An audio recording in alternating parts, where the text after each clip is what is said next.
No matter who. Would you vote whoever had the R to the right of their name? Well, you got to vote with along party lines because if you have a president that in Biden's situation right now, we have the House and he doesn't have the Senate, it's hard to get stuff done.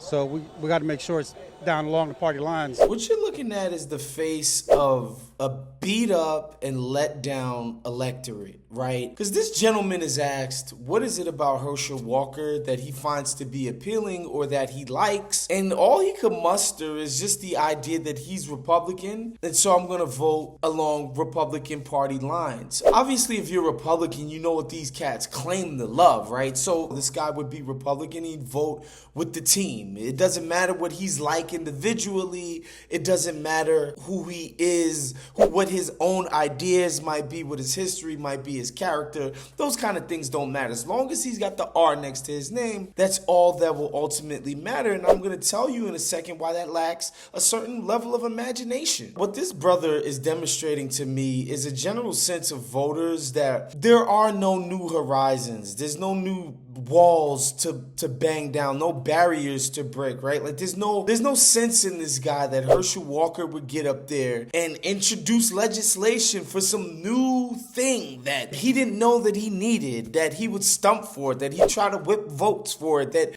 let's just say something like the Green New Deal, and of course it hasn't passed and all of that kind of stuff, but like it takes people, public figures, elected officials to bring this into the conscience of the people, right? Like a Herschel Walker in the U.S. Senate. There's only 100 of these guys in the world. Like, this is one of the most hallowed bodies in the world. Like, Herschel Walker, if he had gotten elected, which he didn't, he could potentially introduce stuff and stump for stuff, not just amongst his colleagues, but he could go on Sunday shows all over the press talking about stuff that he want to do for the people of Georgia, right? But this guy can't even fathom that a guy that he elected to the U.S. Senate could do something like that for him. So is there anything that would be like a deal breaker for a Republican for you, that's something that would just be like a bridge too far for you?